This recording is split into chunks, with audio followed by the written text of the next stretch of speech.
కామారెడ్డి జిల్లా ఎల్లారెడ్డి మండల కేంద్రంలో నిర్మిస్తున్న డబుల్ బెడ్రూమ్ ఇళ్లను ఎమ్మెల్యే మదన్ మోహన్ పరిశీలించారు.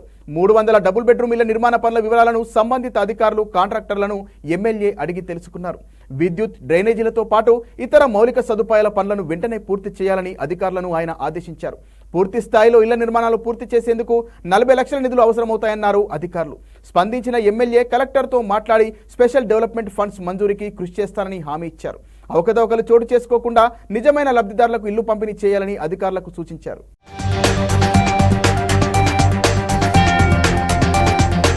ఆధ్వర్యంలో మరి ప్రియమైన కాంగ్రెస్ పార్టీ వివిధ మండలాల నుంచి వచ్చిన సీనియర్ నాయకులు, మండల అధ్యక్షులు, మరి నాతో పాటు యూత్ కాంగ్రెస్ నుంచి మరి మాజీ సర్పంచులు, మాజీ ఎంపీటీసీలు, మరి ఎంపీటీసీలు, సర్పంచులు అందరికి కూడా ప్రత్యేకంగా నా కుటుంబ సభ్యులందరికీ కూడా మనస్ఫూర్తిగా అభినందన తెలుపుతూ, వారితో పాటు అధికారులు, పోలీస్ అధికారులు మరియు ఇంజనీరింగ్ అధికారులు, డి గారు, ఏఈ గారు, ఎలక్ట్రిసిటీ డిపార్ట్మెంట్, ఆర్ఎండ్బి, మరి మున్సిపల్ నుంచి కూడా మరి వారితో పాటు మీడియా మిత్రులకి ప్రత్యేకంగా ఈరోజు నా జీవితంలో చాలా సంతోషమైన రోజుగా భావిస్తాను. ఎందుకంటే ఆడపడుచులు ఈ ప్రాంతంలో చాలా పేదవాళ్ళు ఇల్లు లేక, వాన పడ్డా, ఎండగొట్టినా, నీళ్ళు ఎక్కువైనా, నీళ్ళు తక్కువైనా పాములతోని, తేళ్లతోని ఎంతో ఆవసదిలో ఈరోజు ఈ కాన్స్టిట్యున్సీలో జరుగుతూ ఉంది.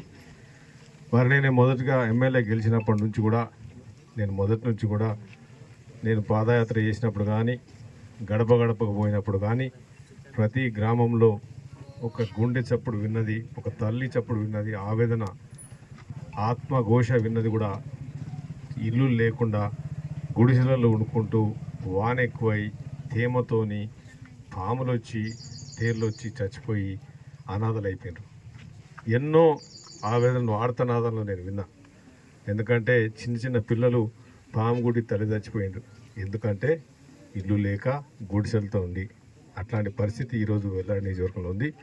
మరి ప్రత్యేకంగా ఎల్లారెడ్డి టౌన్లో ఈ 300 బెడ్రూమ్లు, డబుల్ బెడ్రూమ్లు ఎప్పుడో కట్టినాయి. మరి వీటిని నోచుకోలేక, పట్టించుకోలేక దీని శిథిలావస్థకు వెళ్ళిపోయినాయి. ఇది పరిస్థితిలో ప్రభుత్వం నుంచి డబ్బులు పెట్టి ఇట్లా రోజు కాన్ఫరెన్స్ కాల్స్ తీసుకొని అందరినీ కోఆర్డినేషన్ చేసుకొని తొందరగా కావాలి. ఎందుకంటే గుడిసెలలో ఉన్న వాళ్ళని తీసుకొచ్చి ఇల్లు చేర్చాలనే కోరికతోనే ఈ కార్యక్రమం ఒక యజ్ఞంలాగా, ఒక మహాపవిత్రమైన ధర్మమైన యజ్ఞంలాగా దీన్ని చేయడం జరుగుతుంది. కనుక మరి అందరి ఆశీస్సులతోని మరి ప్రత్యేకంగా మళ్ళీ ఈరోజు కూడా ఇంకా 31 లక్షల రూపాయలు తక్కువ పడ్డాయి. ఇప్పుడే రివ్యూ చేసినప్పుడు డిఈ గారు వాళ్ళు చెప్తున్నారు ఇంకొక 30 లక్షలు ఉన్నాయి.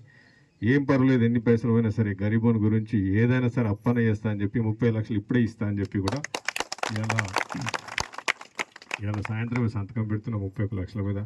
ఎందుకంటే మరి వాళ్ళు ఇల్లు ఉండడానికి ఎన్ని పైసలు ఖర్చుకోవడానికి డి గారికి చెప్పినా ఈరోజు స్పెషల్ డెవలప్మెంట్ ఫండ్స్కి